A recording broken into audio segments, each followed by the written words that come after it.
Good morning to members of the media across the region and to those following us across the social media platforms. I'm Keith Goddard, the Communications and Public Relations Specialist with SEDIMA. This morning, we've called this press briefing to update the region on the impact of Hurricane Beryl on the participating states and on SEDIMA's coordination and response efforts on this occasion. I'm joined by the Executive Director, Ms. Elizabeth Riley, who will provide you with an update, after which we will take questions from the media. At this time, Ms. Riley. Thank you very much, Keith, and good morning to members of the media across the region and to all others who are joining us via our social media platforms. I want to start by expressing SEDIMA's solidarity with the government and the people of the SEDIMA participating states who have been severely impacted by Hurricane Beryl, and also to share that our thoughts and prayers are with the SEDIMA states which are currently under threat, specifically Jamaica, the Cayman Islands, and of course Haiti and potentially Belize. So to give a bit of a background, what is now a Category 4 Hurricane Beryl, which is headed for Jamaica, started as a tropical disturbance last Saturday on June the 28th and quickly developed into a major hurricane by Saturday night and into Monday morning. Initially, there was a threat to the participating states of Barbados, Dominica, Grenada, St. Lucia, Trinidad and Tobago, and St. Vincent and the Grenadines, 6 of the SEDIMA participating states. As at July 2, yesterday evening, we can confirm that there has been some impact in Barbados, St. Lucia, minimal impacts for Dominica, but it is very clear that it was the Grenadines of St. Vincent, particularly Canouan, Meru, and Union Island, as well as the Grenadines of Grenada, Carriacou, and Petite Martinique, which bore the brunt of Hurricane Beryl. Beryl, as you know, following its traversing of the Eastern Caribbean chain, intensified to a Category 5 hurricane, and at this time it is forecast to impact Jamaica. In fact, it is impacting Jamaica at this time as a Category 4 system with some potential impact on the southern coast of Haiti and potentially later today in the Cayman Islands as well. So I want to provide you with information on the country status, and I must emphasize that assessments in all participating states are still ongoing, so this is very much an initial, very preliminary picture of what has happened. With respect to Barbados, we are aware that initial damage reports include over 40 homes being damaged, with numbers expected to rise as the damage assessment continues. We have also confirmed significant damage to the fishing sector, as well as coastal infrastructure, particularly along the south coast of the island. It is reported that over 200 boats were damaged, and there were partial road obstructions due to debris as well as fallen trees. The damage assessments, of course, will give us a full understanding of the extent of the impact and will also guide recovery. With respect to St. Lucia, significant damage was experienced in the southern section of St. Lucia, specifically in the area of Soufriere,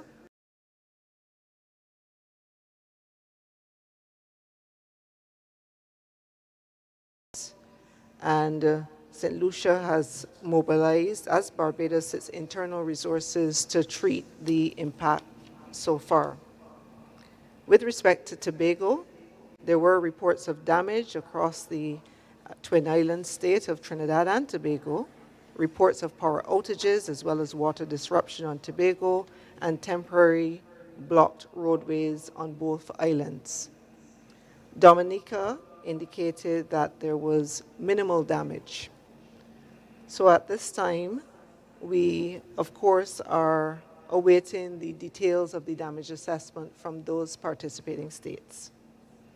So let us look more specifically at St. Vincent and the Grenadines at the preliminary assessments. And I will look at these island by island.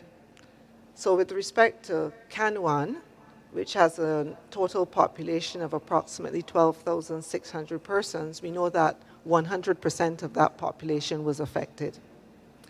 There is an estimated 90% of the houses that were damaged, either extensively or destroyed. The police station in Charlestown is also known to have lost its roof. In terms of access, the runway has been cleared, and we've confirmed through an aerial recce that the surface of that runway is intact and it is usable. With respect to Union Island, which has a total population of 3,000, the full population was also affected by Beryl. There's been extensive damage to the island. An estimated 98% of the buildings, including houses, the airport building, have been badly damaged or destroyed. The control tower of the airport was also destroyed, and the hospital roof was also destroyed.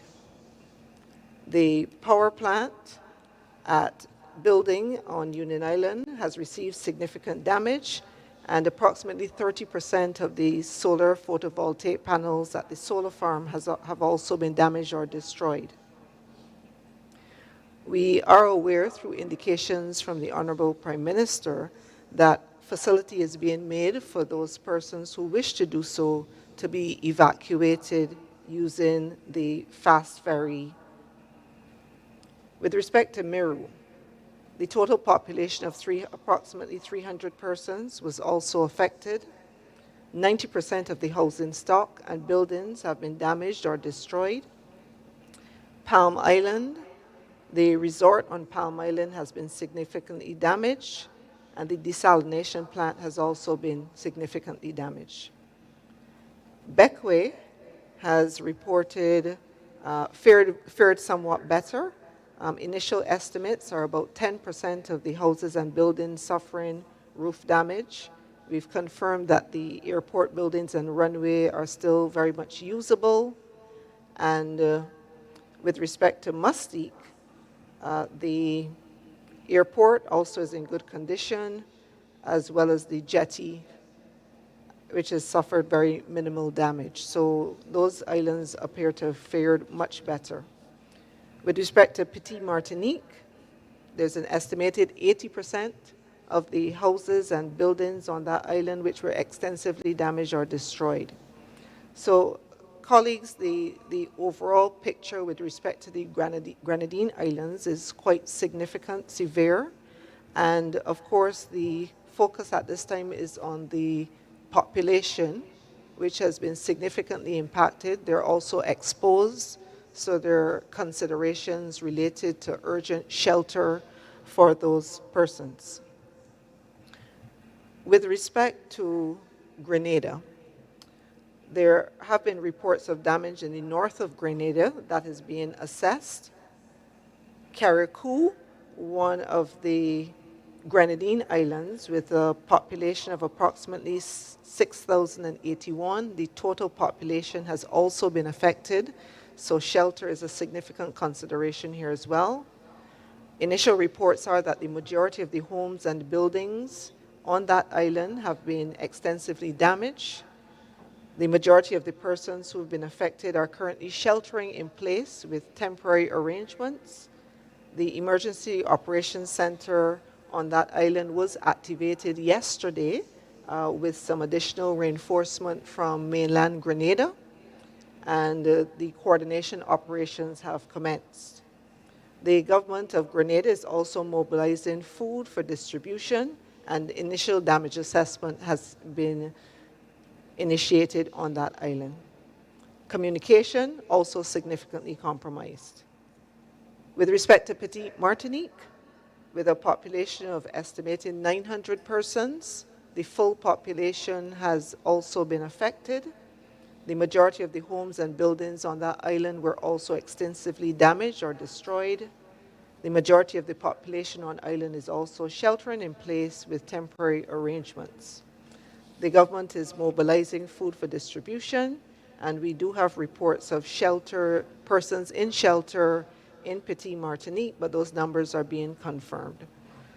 So we have an initial picture, but it is certainly sufficient to allow us to focus the response efforts, even as we await the final damage assessment indications. So what has been the response through the regional response mechanism, which is coordinated by SEDIMA? The SEDIMA coordinating unit activated the regional coordination plan at 5 a.m. on the 29th of June. Our regional coordination center was activated on the 30th of June to address the response.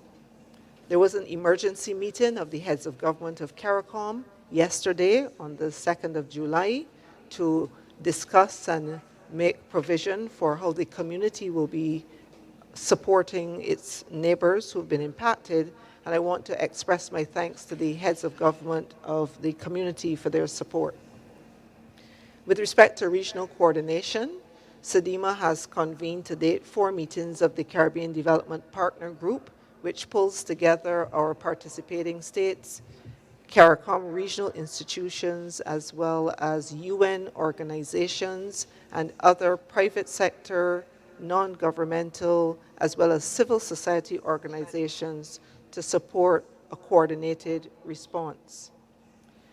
I accompanied Ms. Michelle Forbes, the Director of the National Emergency Management Organization of St. Vincent and the Grenadines, NEMO, on an aerial reconnaissance of St. Vincent and its Grenadines, as well as the Grenadines of Grenada yesterday.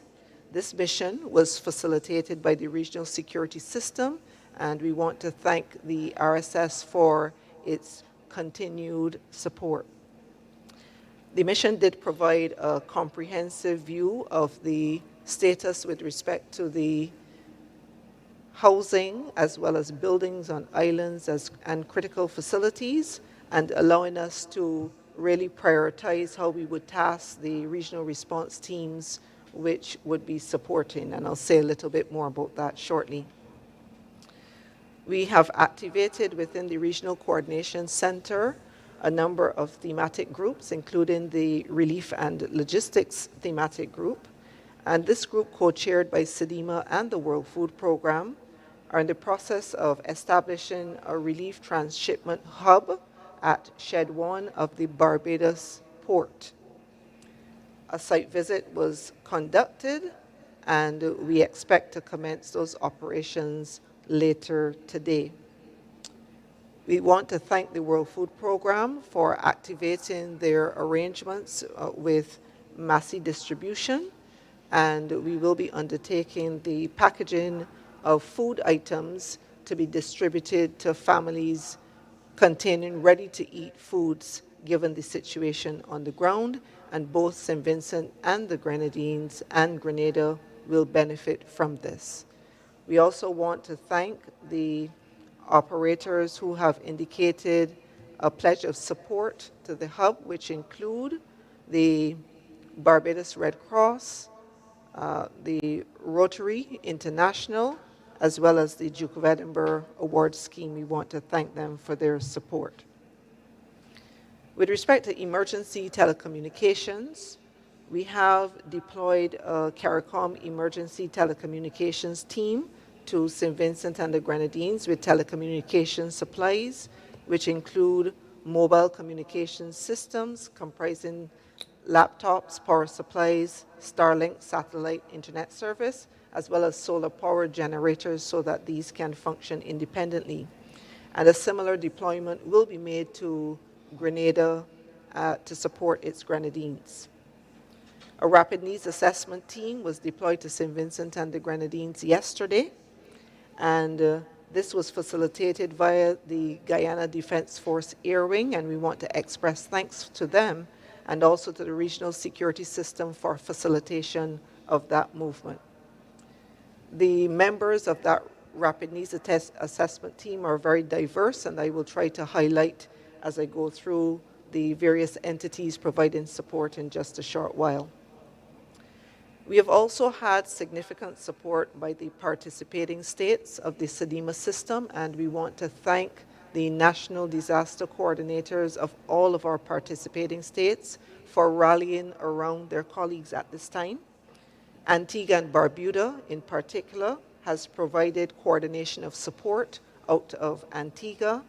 They have also provided a suite of relief items, ice, water, human resources in the form of search and rescue and security contingents, supporting the RSS efforts in that regard.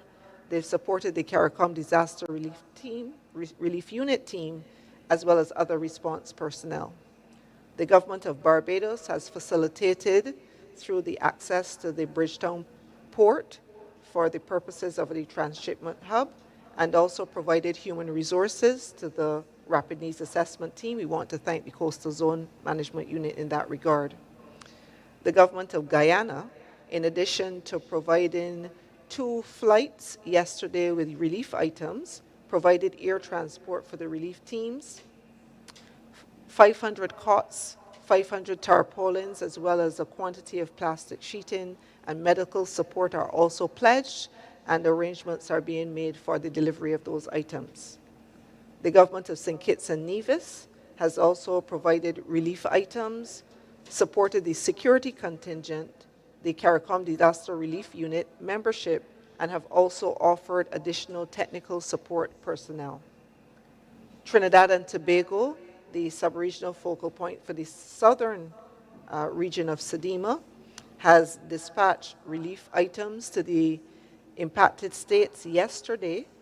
We also have members from Trinidad and Tobago being deployed to support the Emergency Operations Center efforts in Carriacou and Petit Martinique, and they're scheduled to arrive in those islands today. And we also have had the support of the Air Guard of the Trinidad and Tobago Defense Force undertaking a number of actions, including supporting aerial reconnaissance and the movement of personnel, and we want to thank them in that regard. 2 fast ferries have also been made available by the government of Trinidad and Tobago to support the transport of personnel and relief items. So as you can see, colleagues, the region has really been rallying, and we want to thank them. We also know that other SEDIMA participating states are undertaking actions at this time to support our neighbors, and as that information comes to hand, we will ensure that it's also shared with the public.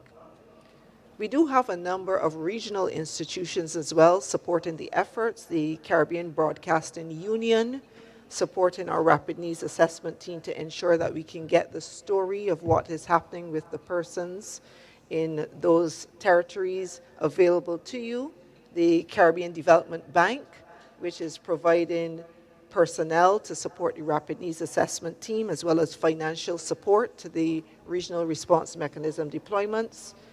The Caribbean Institute for Meteorology and Hydrology has kept us fully abreast with respect to the scientific analysis as the tropical cyclone has evolved, and supported impact-based forecasting, informing the readiness actions in our states.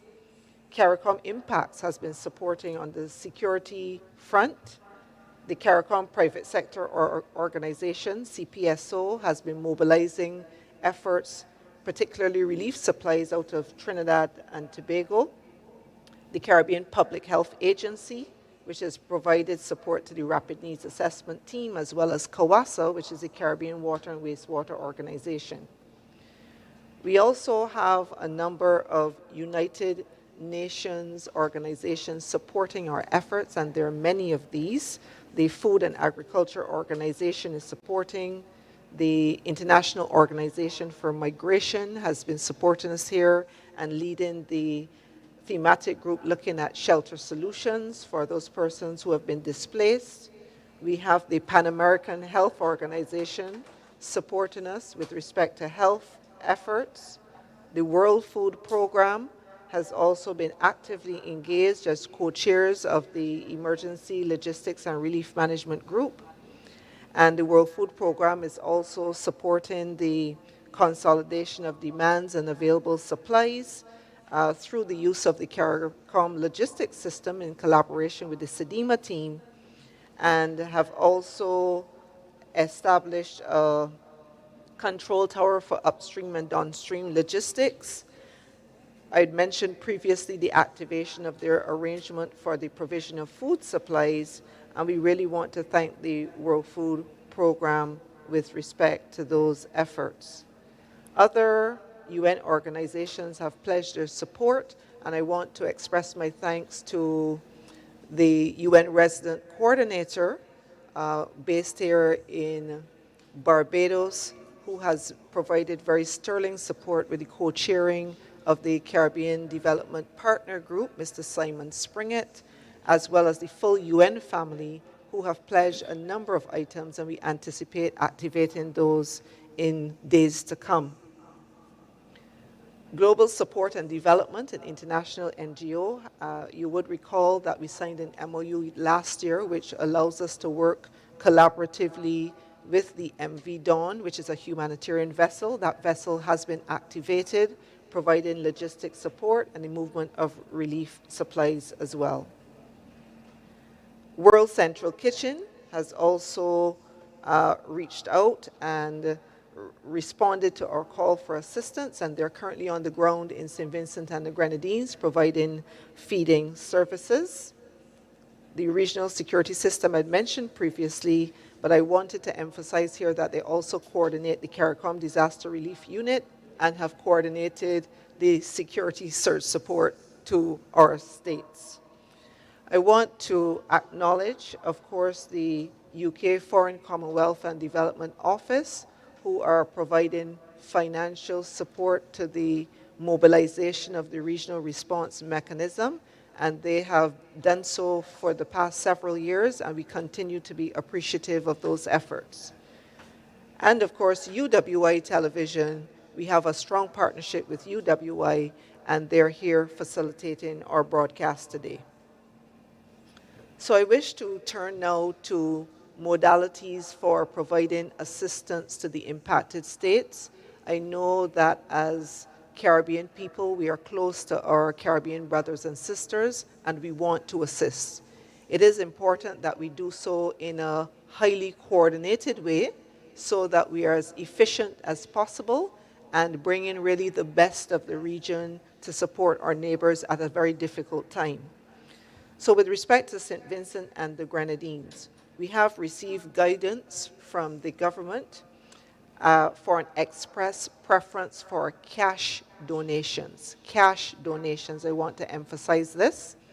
The account details are available to you, and I believe we will be showing those on screen sometime during the press conference, but we will also make these available via the SEDEMA social media sites as well as our website, and distribute through the islands, through the channels of our National Emergency Management Coordinators. So just repeating, for St. Vincent and the Grenadines, the government has expressed a preference for cash donations.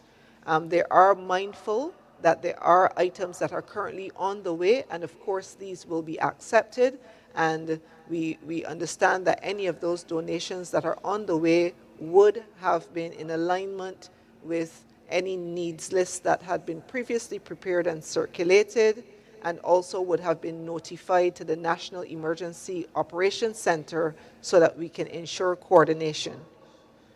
But remember, preferred cash donations for St. Vincent and the Grenadines. With respect to the government of Grenada, they have advised that they will accept cash contributions, and they will be publishing the bank account information where these cash donations can be placed as soon as we have that information available at the coordinating unit.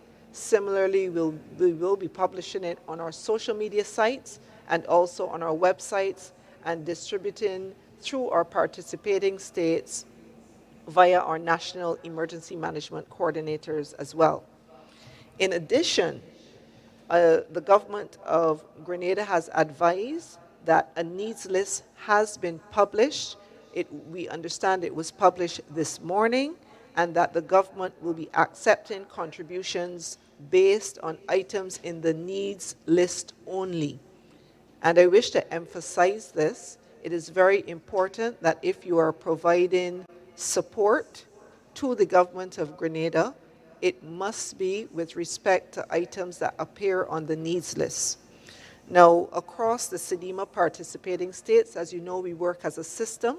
So our national emergency management coordinators in each of the SEDEMA participating states will be the focal points for facilitation and coordination of any relief items which are to be sent for the government of Grenada. So you must liaise with them.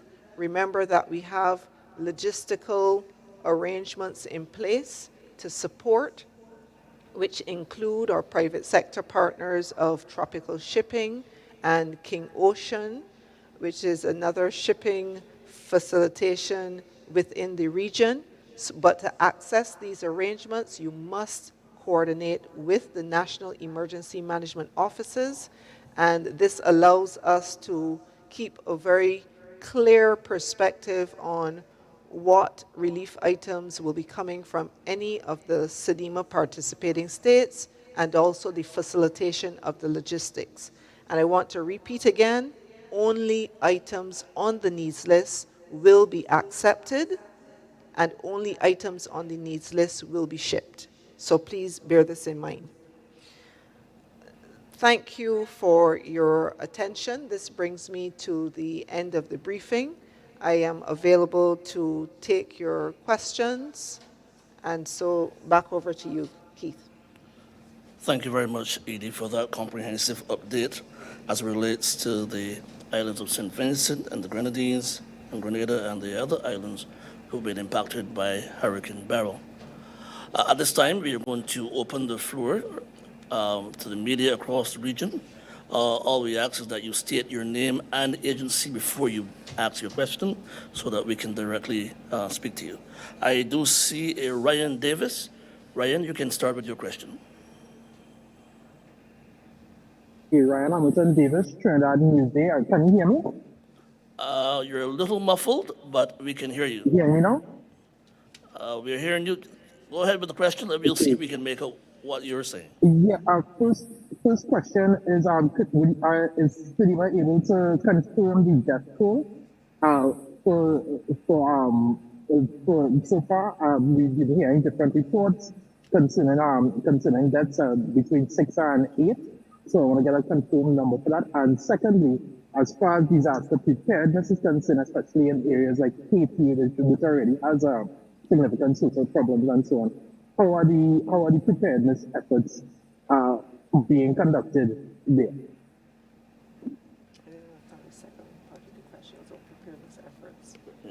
Yeah. So thanks very much, Ryan. So I understood the first question as being one as to whether we can give a confirmation with respect to fatalities. The answer is no. We have not received an official report from any of the states with respect to this item. And of course, once this is available, we would make this available to the press as well. Now, your second question was a bit muffled. I understood you were asking about preparedness actions, but could you repeat for me?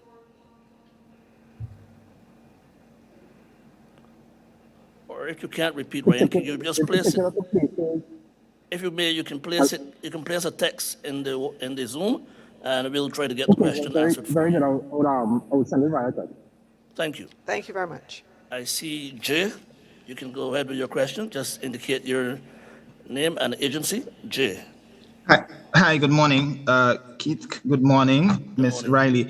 I have one question. Speaking specifically... Which agency are you with? Which agency are you sorry, with? Jeremy Abel here, SKN Vibes, WinFM. Quick question though.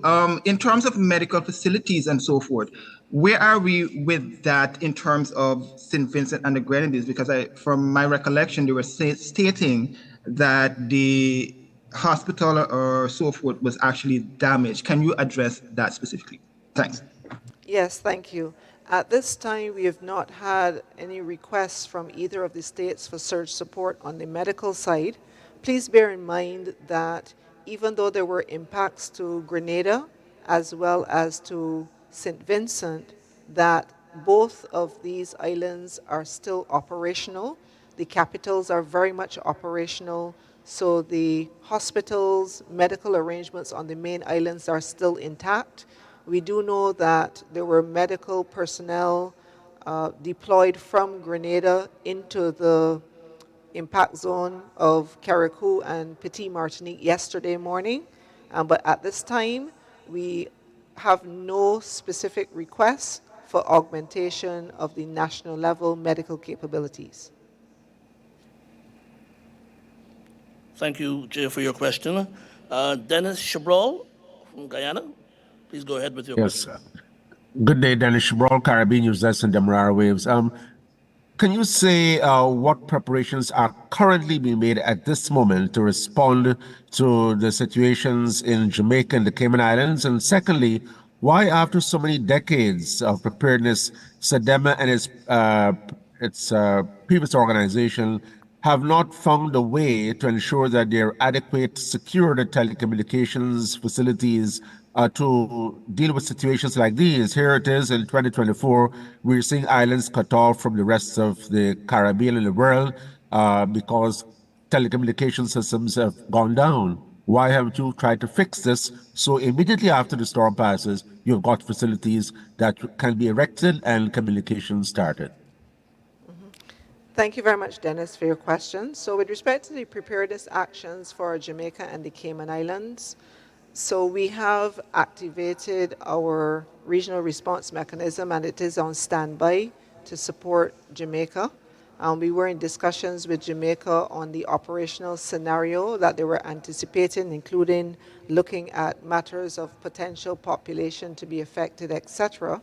So the arrangements are on standby, including the CARICOM Disaster Relief Unit that's there. We are also looking at having appropriate surge support available for them as well. One of the things I want to draw the media's attention to is that this is quite a complex operation that is happening in the region. Many of you may be aware that we have 4 geographical subregions within SEDEMA, which allow us to provide more effective response to our states. And you probably will realize that Beryl has in fact threatened 3 of those subregions, the one led by Barbados. In fact, all of the countries within the Barbados subregion were actually under threat at the same time, and those include Dominica, St. Lucia, and St. Vincent and the Grenadines. And within the southern subregion, which is coordinated by Trinidad and Tobago, the subregional focal point itself was under threat, as well as Grenada. And we knew that Beryl was going to traverse the Caribbean Sea and provide a bit of a concern for Jamaica, which is the sub-regional focal point in the northwest. And of course, Jamaica is very important within our system because of the significant assets that they hold, etc. So I'm raising this point to say that what we have done is try to strategically utilize those states which have not been under threat to provide the horizontal cooperation support, and we've collaborated very closely with our partners. I'd explained a bit earlier how we're working very closely with the UN agencies to support the efforts, as well as some private sector entities and NGOs. Bahamas has also placed teams on standby for support to Jamaica as well, and they are in the northwestern subregion. And we do have an arrangement with the international militaries that support our regional response mechanism through our multinational Caribbean cell, and that includes the militaries of the United States, Canada, France, the Kingdom of the Netherlands, and Canada. So they're also very much on standby and prepared to support. With respect to the Cayman Islands, The Cayman Islands is a UK overseas dependent territory, and in that regard, our operational plans call for us to activate our arrangements with the UK for support to the UK overseas territories in events where the regional resources are stretched. And this is certainly one of those scenarios. So we have confirmed with the UK that they're well positioned to activate their arrangements in support of the Cayman Islands should this be required. So you asked a question with respect to the adequacy of communication. So we do have communication surge arrangements in the region. I think it's also important to recognize that in multi-island states, there is a requirement for creation of redundancy around a lot of the facilities across every single island.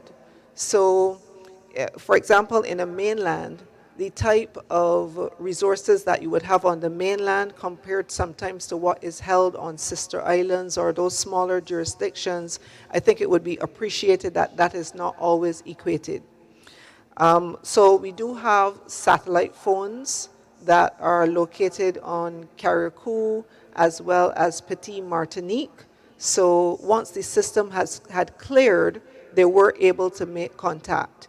It is not unusual, and particularly during the impact of a major hurricane. And remember that when Beryl passed through, it was a major Category 4 system when it passed through the Grenadine Islands. So catastrophic destruction is associated with hurricanes of that particular strength. And so it's not unusual to see the normal communications going down, and usually we're able to use the satellite phones afterwards once we have some clearance with respect to the cloud cover, and that did take place. So the CARICOM Emergency Telecommunications Support Team, as I mentioned, was also deployed to both of the territories, and we are setting up the emergency communications on those islands.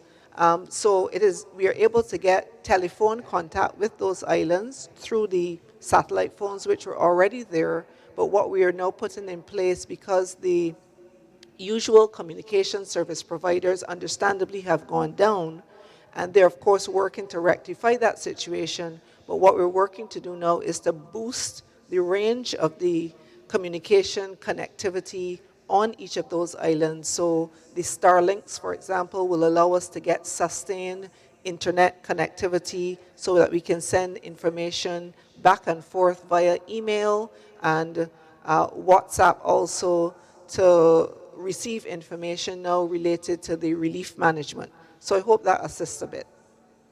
Thank you very much, Edie. We move to Berthany McDermott. Please go ahead with your question. Good morning, Berthany McDermott from R News Bahamas.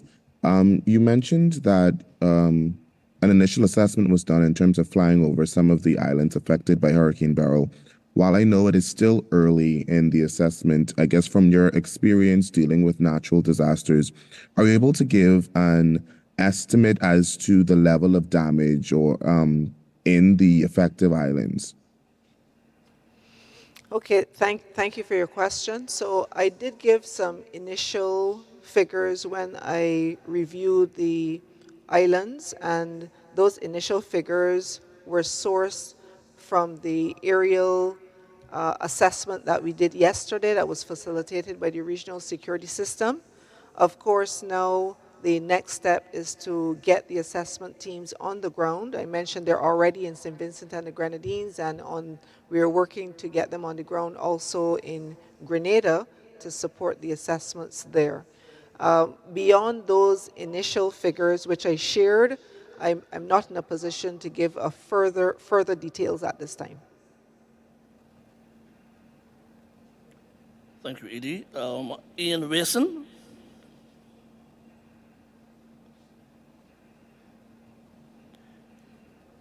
Hello, good morning. Good morning, Ian.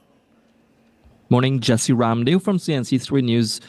Just wanted to quickly ask, firstly, thank you so much for the very comprehensive update. To you, ma'am, just wanted to find out, are plans being crafted at the moment, parallel, of course, to what is being done for affected regions, in light of the forecast weather systems that pose a threat to the territories which have already been decimated by Hurricane Beryl? We know that weather systems are looming behind. So I guess I'm really asking, is Sidima looking ahead of what is to come and factoring that in its response? Absolutely, and you've raised such an important point. In fact, just yesterday, we were in conversations with the officials in both St. Vincent and the Grenadines and Grenada on this matter. I know you would have recognized from the briefing that we have significant numbers in terms of the exposed population. And this is something that we've been discussing. In St. Vincent and the Grenadines, as I mentioned, for Union Island, the Honorable Prime Minister had indicated that a facility was being made to allow persons to leave that island should they desire to do so. But I think we also recognize that in many instances, there are persons who may not desire to leave the space that they're connected to. So I think these are really difficult questions that the governments are now grappling with. We are having discussions around the provision of temporary shelter, but of course, it is of a major concern that we've had such catastrophic destruction to buildings, housing, and general shelter options in countries in what we know is a very active hurricane season. And I think the fact that we have had Beryl occurring so early in the season and reaching a Category 5 strength. Now, this is not a usual thing that we see with respect to the system. So we are very mindful of this, and we will continue to be in dialogue with the governments of the impacted states to work out the best solutions to ensure that the population is kept safe. Thank you, Ian. I think we have that information, a graphic of the bank information for St. Vincent and the Grenadines that I believe we can place on the screen at this moment if persons want to. Yes. So we just want that persons who are interested and desiring to make any donations to the St. Vincent and the Grenadines government, you can use that information there to make those donations. I don't see any other members of the press anymore. Could I ask a question, please? Hi, Peter morning, Richards. Peter. Please go ahead with your question. You're with CMC. Peter Richards, CMC. You said earlier on you do not have official figures as it regards to the death toll following the passage of the hurricane. Some international media organizations are reporting as much as 6 people died in Grenada and St. Vincent and the Grenadines. Grenada, when I say Grenada, I mean Carriacou and its dependencies. How soon do you expect to get some official confirmation as to how many people would have passed as a result? And could you give a figure, or has any figure been given as to the estimate in terms of the devastation? Okay, so with respect to timing of indication of fatalities, I cannot give an indication. What I can say to you is that we have received, for example, initial situation reports from Grenada. They've submitted information to us. We know that they're in the process of preparing another situation report. But please also be mindful that in many of these islands, access is only by boat, and we would appreciate that the seas have been very rough. So the officials in the islands have had to wait for the seas to calm, and then they're able to go over to see what is happening in those jurisdictions where the access is only by boat. They would have gotten yesterday. They're assessing the information, and they do need to compile it. So we do have to give them an opportunity to do so. I really can't comment on what the international media is reporting, but we take our information from the national authoritative source, which is the Emergency Operations Center. And once that's available, we will make it available to you as well. What was the second question? The second question you'd asked was related to the estimated figures with respect to damage, and I covered that as comprehensively as I could based on the initial information available from the aerial reconnaissance and the initial assessments by the national officials as they visited on the ground yesterday. So once the damage assessors get out into the field, and remember we are dealing also with quite complex logistics here, so the usual connectivity between these islands, remember this has been disrupted. So there would be boats that would have been traditionally plied the routes and connected the islands. They may have been damaged, and whilst we work towards getting a more predictable bridging arrangement in place to connect via sea, and we're also trying to work on a connection via air as well. There is going to be very sort of sporadic logistics in terms of the connectivity between the islands. Of course, they're using the Coast Guard vessels that are available to facilitate movements, but there will be a lot of pressure on those Coast Guard vessels because there's requirements for movement of personnel to support, as well as relief items which are required. Hi, Keith. It's Hallam Hope here, if I can get in. Hey, Hallam, good morning. Hi, good morning. Hallam Hope here with the Nation newspaper. But maybe to press you a little bit based on your experience of these hurricanes and what's not. Can you say in any way, any sort of estimate of could we be looking at billions of dollars of damage? Can you say from your experience any estimate of what you perceive to be how many billions of dollars of damage could be done? We're looking at, for example, the Grenadines as well, both the Grenadines, the Grenadines and Grenada. Thanks for the question, Hallam. So I know you'll appreciate that, every emergency is very different, and impact different jurisdictions as well. So it is difficult to use figures of damage and loss from a previous event and apply it to the current event. So I say that to say that we will have those figures only when the damage assessors have finished their initial assessments, and even in the short term, those will just be estimates.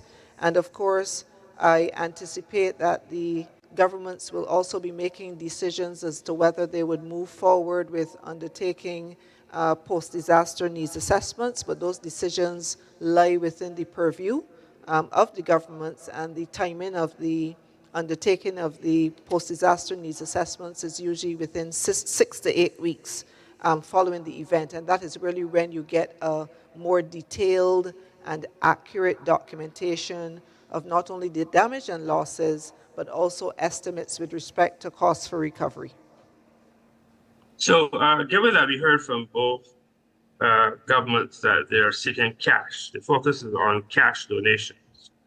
To what extent would you say, or would you want to appeal to the global community for grant funding, assistance to these countries? Maybe we've seen Caracou virtually flattened.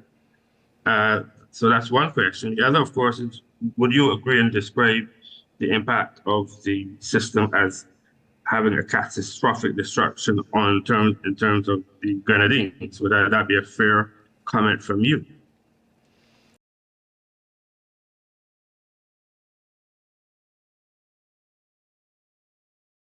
The governments with respect to the preferred modes for support at this time. St. Vincent and the Grenadines has expressed a preference for cash. That has been very clear. They've also indicated that they're, of course, welcoming any relief that is already underway, but right now there's a preference for cash donations. And I think you will appreciate that commerce is still operational in mainland St. Vincent and on Grenada. St. George's, Kingstown, things are operating, stores are open, you're able to purchase items. So one of the important considerations in any emergency is how do we ensure that we keep the economy of that country going in notwithstanding the situation. So one of the first things we want to ascertain is, can we do purchasing in country? And if the answer is yes, we move to cash contributions because we want to keep that economy going. And I think the reason for that would be understood by all. With respect to the government of Grenada, I just want to emphasize so that we have clarity on the message. The government of Grenada will accept cash contributions through a published bank account, and additionally, a needs list has been published, and the government will accept contributions based on items on that list. So I just want us to walk away with a common understanding of that. So with respect to the question that you raised then about what I understand you to be asking me about matters of the financing of the recovery. So this is really a matter, recovery is a matter that really sits within the purview of the countries themselves, and there will be arrangements from various entities in terms of what could potentially be on offer. I am aware that some of our regional partners, for example, the Caribbean Development Bank, has already indicated to us that they've started their reach outs to the governments of the states to have discussions around what type of facilities would be available to support, and I anticipate that they will be having similar discussions with other international financing organizations as well. So my question is, would you say, I mean, I've heard the media talk about devastation and all that sort of thing, but would you say that from your perspective that the hurricane has had a devastating and catastrophic effect on these Grenadine Islands? Would that be correct to say so? The quote you're saying, sir? I would say, yeah, Hallam, I do apologize. I did miss that last part of your question. So the word catastrophic impact cannot be used as a broad brush. I think you have to look individually at the specific islands and the damage that was sustained at the level of the individual Grenadine islands. So with respect to Carriacou and Petit Martinique, that descriptor could be given based on what we saw when we flew over. Also, it could be applied to Union Island. Certainly for the St. Vincent Grenadines, from the flyover, it was clear that Union was the worst damage of all of the Grenadine Islands, but then you had very extensive impacts on Meru and Canouan as well. And as I didn't describe, you realize that there was then less to a lesser extent damage on Mustique as well as Grenadine Islands like Bequia. So I think it's very important in the media's reporting of the event that we really disaggregate the Grenadine Islands and ensure that in the reporting that we're very accurate with respect to which of the Grenadine Islands has sustained what type of damage. And I think this will be very important also for general communication in supporting the governments in the message that they are going to be bringing out around the damage as well. Thank you very much. My final question has to do, Okay. I have one last question, if possible. Go ahead, Hallam. Yeah. You would have mentioned that the government of St. Vincent and Grenadines had indicated it is keen or is prepared for evacuation. I heard that general statement about evacuation of people. Can you at this stage give any sort of details on that? Like, where would people be evacuated and how would they be evacuated? Any details on that? Thanks. My final question. Okay, so I don't know if we would apply a blanket term of evacuation, and I was I was trying to be careful in my phrasing, because what was indicated by the Prime Minister is that provision is being made for persons who have a preference to leave Union Island to do so. And a fast ferry was made available when we flew over yesterday. In fact, the fast ferry was in port, and I did see persons lined up along the jetty, and I can only imagine, I can't say definitively, that they were about to board to leave. So there's been no conversation around mass evacuation of the islands at this time. There has been provision by the government of St. Vincent and the Grenadines to allow persons from Union Island who may wish to do so to move over to mainland St. Vincent. So I want to make sure that that language and messaging is very clear, because we want to ensure to be consistent with the indications of the Honorable Prime Minister. Thank you so much, Hallam, for Hi, your question. good morning. Chassis Gonzalez, Trinidad Express newspaper. Go ahead. We wanted to know, has there been any lessons learned following Ivan in 2004 that are being applied to the Caribbean's response to this latest disaster? I would say absolutely. You know, Ivan was one of the experiences that we had which really taught us as a regional system that we had to plan more robustly for multi-country impacts in the Caribbean. And in fact, many things were born out of Ivan, including the expansion of the capabilities of our response teams.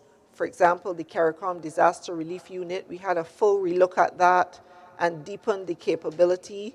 We have also invested in additional training of human resources across our states to support operations within emergency operations centers, damage assessment. We've also learned the importance of really working with partners, for example, the Caribbean Association of Fire Chiefs, who now play a very strong leading role in the coordination of any matters related to search and rescue. And you probably are also aware that the Caribbean Catastrophe Risk Insurance Facility, which is now the CRIF SPC, was born out of the Ivan experience. So there have been many lessons that have been learned, and we've sought to integrate them into the way that we are facilitating the responses for our states. I think the question of resilience, though, really continues to be at the forefront. And the real vulnerability of our region as it relates to climate change, you know, this is really coming to the fore. You would realize that this year we have had the warmest ocean temperatures on record. And these are things that we have to pay attention to, because what has happened with Beryl in terms of the rapid intensification and the destructive path that has resulted from that, these are things that are going to become much more common in not only our Caribbean space, but in other spaces as well. And we have to remember that climate change is not only affecting the severity and intensity of the cyclones, but on the broader hydrometeorological side, we are seeing things like excess heat. You know, and it's very unusual for us in the Caribbean to have heat warnings, but this is happening now. And in fact, we have indications from the Caribbean Institute for Meteorology and Hydrology that we will be experiencing even more extreme heat later on this year. Similarly, we have situations of more frequent and intense droughts. And in fact, some of the territories had been experiencing extensive drought prior to the impact of Beryl.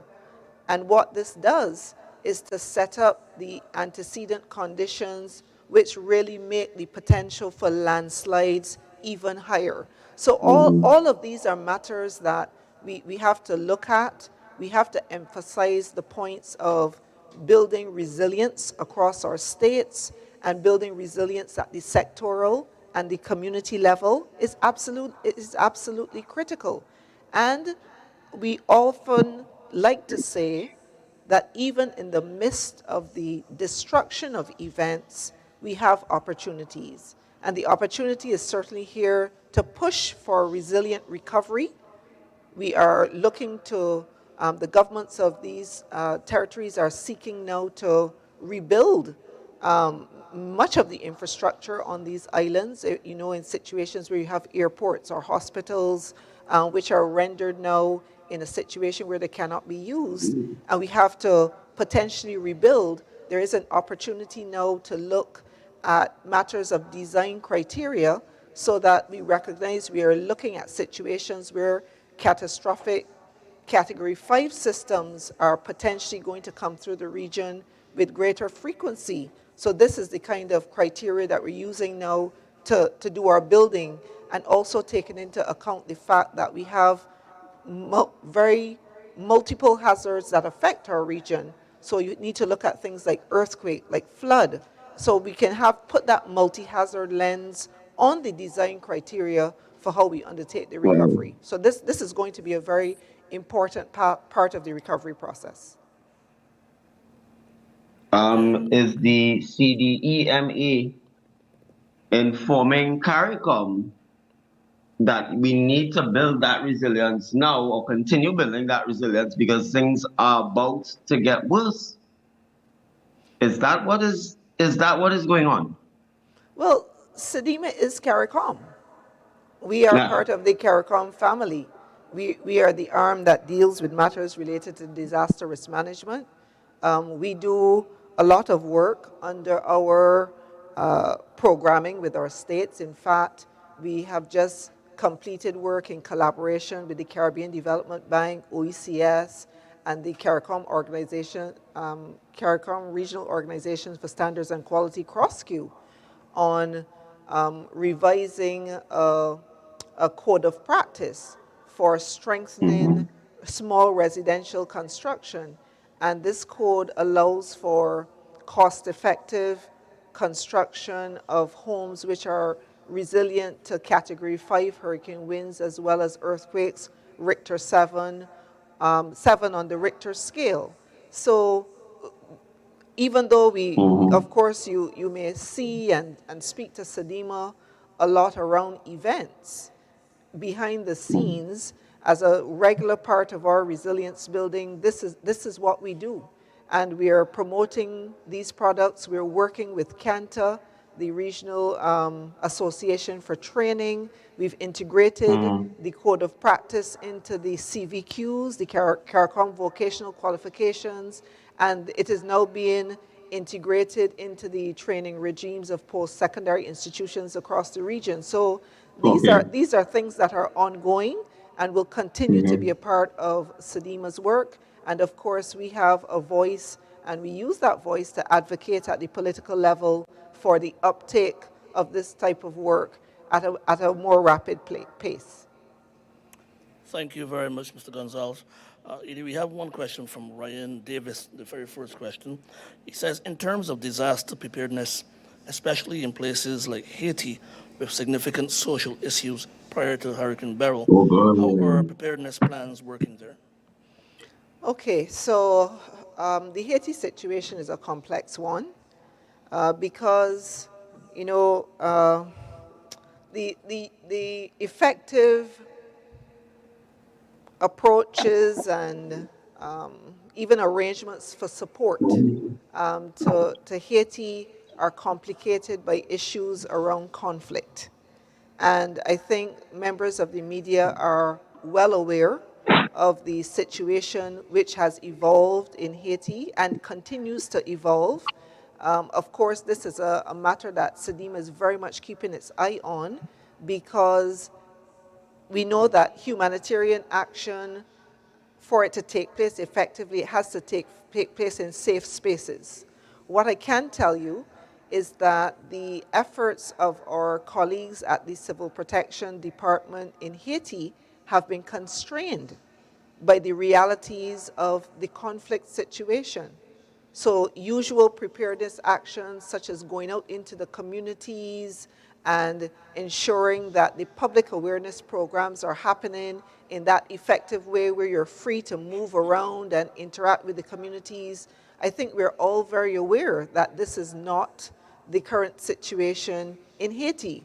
So the office there continues to do its work, but in a very constraining environment. So if you ask me if they are operating in the way they normally do with respect to preparedness actions, the answer is no. But what I can say is that they're doing the best that they can in the circumstances. Thank you very much, Edie. Any more? I don't see any more raised hands. There is a raised hand. Hello? Yes, I. Good morning, I have a Yes. question. Please go ahead with your question. Okay, so quickly, Miss Riley, just wanted to find out from you as the executive director of SEDIMA, are you satisfied with the regional response so far, and is there anything that you would like to perhaps see improved or worked on? Well, I have to start by putting the response into context, and I will just revert to what I mentioned a little bit earlier. So we had a situation where 3 of our subregions were under threat, and multiple jurisdictions in those 3 subregions. We've now had significant impacts of 2 of those subregions, with Beryl currently impacting our subregional focal point in Jamaica. So in terms of satisfaction, I would say that we have done the best that we could do in a constraining situation. What I am very happy about is that as the system has passed, and as the critical states which were under threat are no longer under threat, and they've indicated that the level of impact is going to require a response, which is a level 1, which is basically a local level response, what we have seen is that the states have been recommitting to executing their functions as sub-regional focal points. And this has certainly been the case with Trinidad and Tobago. So for example, we are going to be deploying personnel out of Trinidad and Tobago to support the CARICOM disaster relief unit, similarly now out of Barbados. So what we have to do in these situations is that we have to be agile. So I'm very pleased that the states that were not under threat at all, they did their best to make sure that we could put personnel on the ground, and we were able to provide responses within 24 hours of the all clear. And this is one of the aims that we have as a regional response mechanism. We were able to effect that. So I really want to thank the teams that have been working with us. I want to congratulate them. And I also want to acknowledge the staff of the coordinating unit, because we have been working nonstop now for several days, and the team has been doing a tremendous job. I want to also acknowledge the work of our partners, how they have jumped into the situation. We are coordinating well with them, and I really appreciate that level of commitment of the partners. The UN has been tremendous in really demonstrating that commitment to the regional arrangements that we have here in the Caribbean and making them work. Our entities on the security side, we had done some prior planning, of course, as we always do, because as you know, these situations, we have to anticipate potential deterioration of law and order. We've been able to get the additional security personnel on the ground. They're arriving this morning to augment national level security. So, and we have had no breakdowns of law and order that have been reported to me thus far. And as such, I'm quite satisfied with how things are going. The first of the relief efforts have already started reaching the ground. You know the logistical constraints that I've explained, but we are working through those. The relief is reaching persons, but initially it's going to be slow because we are dealing with just managing the logistics and making sure that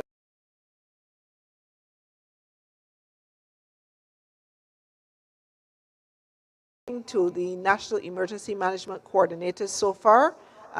They are satisfied so far with the support that we've been able to give and how we are reinforcing that support as the days go by. Thank you very much, Executive Director Riley. Members of the media, I want to thank you so much for your patience. I I have know a over the last question. few days. Is there a question there from Yes. Dennis? Do you have a question? Yes, I just wanted to get it clear. I know it's early days yet for the hurricane season. Really and truly, in light of what is happening in Haiti, is SEDIMA prepared to coordinate with authorities in Haiti to respond to the disaster? And secondly, if you'll permit, Ms. Riley, I know you have your official mechanisms in place that you have to abide by your procedures, but in future, we like to see at least some preliminary information coming out from SEDIMA, so at least we get a fairly early, accurate picture of what is happening rather than waiting 2 to 3 days after. Okay, so, well, let me address that one directly. So, one of the things that we have to recognize is that even though the system was moving quickly, it was quite a big system. And we have to allow the system to clear the area. It's very important because one of the first rules with respect to humanitarian assistance is that you need to ensure the safety of those persons delivering the humanitarian assistance. We also had a situation where the Grenadine Islands, we have to look at the logistics and access to those islands. So some of them have airstrips. Some of them, the airstrips are very short. So this means that certain size aircraft cannot land there. It is restricted to very, very small aircraft. In addition, I'd mentioned that some of those islands you can only access by boat. You can only access by boat. What happens to the seas when you have a Category 4, any catastrophic level system coming through, is that you get significant disturbance of the seas. So you would note, for example, that the meteorological services would put out marine craft advisories, advising persons not to venture out to sea until the seas have actually calmed. And sometimes it can take 12 to 15 hours for seas to calm. So we provide the information to you as quickly as we can, but it is also important to recognize that we can only provide information to you that we're able to obtain, and we can only obtain that information if we're able to get into the spaces that have been impacted. So I fully appreciate the appetite of the media for getting the information as quickly as possible. And at SEDIMA, we have that appetite too, because information powers the work of the regional response mechanism. It is how we make the decisions as to what individual countries may or may not require and the timing with which that takes place. So the desire for timely information, it is absolutely all around. We do have to recognize the particular scenario that we are working with here, and we are working to make sure we can get the information to you as quickly as possible. We'd had a discussion yesterday because the national authorities were just getting to go in yesterday. We were not going to get information back until late yesterday evening when they returned, which we did. And of course, we scheduled, with the support of our comms specialists here, a media briefing as soon as we could afterwards, which is why we scheduled it for this morning, so you could get that information immediately. It was coming in all last night up to very late hours. So I hope we can continue to work collaboratively with a full understanding of the context within which these operations are taking place. Thank you very much, Ms. Riley. You picked the words right out of my mouth that I would have said to Dennis. We want to be able to always give you accurate information. The Haiti question was not answered. Pardon me? The question on Haiti and whether the situation in Haiti is prohibiting them from coordinating in a big way should disaster strike there, given the fact the storm season is way down into November. Okay, yes, thank you. I apologize that I didn't circle back to that question. The reality is yes. As I said, anytime we are launching a humanitarian response, the first concern is safety. Haiti has a real conflict situation which is being managed. So at this time, we would have to really have very deep conversations with our colleagues in Haiti to understand the situation on the ground, and we would need to be able to guarantee the safety of personnel who could be deployed into Haiti. And I think we have to accept that the situation there is difficult. We understand that the leadership that is currently in place is doing its best to bring some level of, I don't know if to say normalcy or right sizing, what might be the best word to use there, but they're trying to address a difficult situation. And anytime you have concerns related to law and order and safety of humanitarian workers, there is going to be a constraint. This is just a reality. But what I would say is that to the extent possible, if something should happen in Haiti, we would do our best. But at the forefront always is that we have to ensure the safety. We have to ensure the safety of the humanitarian workers. Any further questions, Dennis? No, thank you. That's okay. Thank you very much, everybody, members of the media across the region. Thank you for your questions and thank you for being so patient. As indicated by our executive director, as information increases, as we get more information, we'll be able to keep you updated. We do have a WhatsApp group with members of the media from across the region, and we're able to keep you updated. The information right now at this stage is still slim, but we certainly will keep you informed as to when we have more information to share with the members of the media and the public. I want to thank Ms. Briley for being so accessible and making herself available to update the region. And I just want to remind you of the information regarding the needs list in Grenada.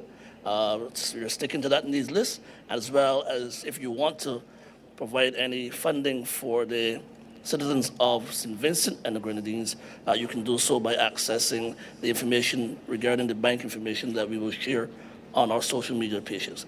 I want to thank you very much for being here this morning with us, sharing the information, and we will continue to keep you updated across the region as things progress. Have a good day.